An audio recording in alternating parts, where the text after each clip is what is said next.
ভারতের দৃষ্টিকোণ থেকে ট্রাম্পের ঘোষিত বাণিজ্য চুক্তি আপাতভাবে ইতিবাচক মনে হলেও বাস্তবে এটি একাধিক কৌশলগত ও অর্থনৈতিক প্রশ্ন তুলে দিচ্ছে।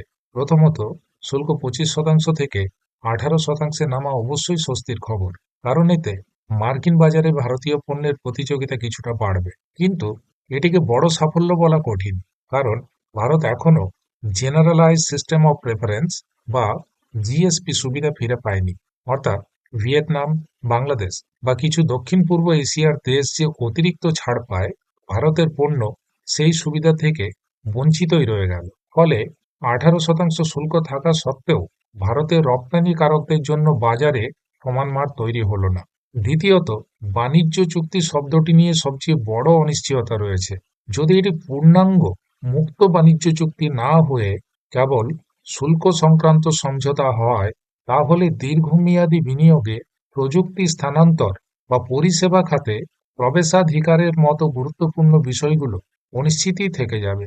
ভারতের জন্য প্রকৃত লাভ হতো তখনই যদি আইটি পরিষেবা, ফার্মাসিউটিক্যালস, টেক্সটাইল এবং কৃষি পণ্যের রপ্তানিতে নির্দিষ্ট বাজার অ্যাক্সেস নিশ্চিত হতো। তৃতীয়ত, রাশিয়া থেকে তেল কেনা নিয়ে ট্রাম্পের দাবি ভারতের কৌশলগত স্বার্থের সঙ্গে সরাসরি জড়িত। ভারত এখন এনার্জি সিকিউরিটি বা জ্বালানি নিরাপত্তার নীতিতে চলে, যেখানে উৎসের বৈচিত্র্য সবচেয়ে গুরুত্বপূর্ণ।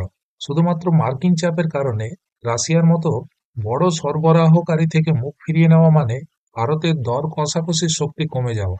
এতে ভবিষ্যতে তেলের দাম সরবরাহ নিয়ে ভারতের অবস্থান দুর্বল হতে পারে। চতুর্থত, আমেরিকার দাবি অনুযায়ী ভারত যদি কিছু খাতে শুল্ক শূন্যে নামায়, তাহলে ঘরোয়া শিল্পের ওপর চাপ বাড়তে পারে। বিশেষ করে দুগ্ধ, কৃষি ও ছোট শিল্প খাতে আমদানির ঢল নামলে দেশীয় উৎপাদকরা ক্ষতিগ্রস্ত হওয়ার ঝুঁকি রয়েছে। মেক ইন ইন্ডিয়া ও আত্মনির্ভর ভারতের লক্ষ্য তখন প্রশ্নের মুখে পড়তে পারে।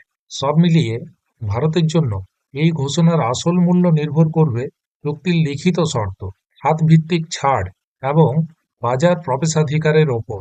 শুধু শুল্ক কমা নয়, বরং রপ্তানি বৃদ্ধি, প্রযুক্তি সহযোগিতা, জ্বালানি নিরাপত্তা এবং দেশীয় শিল্প সুরক্ষার ভারসাম্য বজায় রাখাই হওয়া উচিত ভারতের মূল লক্ষ্য। এখন ভারতের সামনে সবচেয়ে বড় চ্যালেঞ্জ এই আলোচনাকে কৌশলগতভাবে ব্যবহার করে স্বল্প মেয়াদী সুবিধার বদলে দীর্ঘমেয়াদী জাতীয় স্বার্থ নিশ্চিত করা।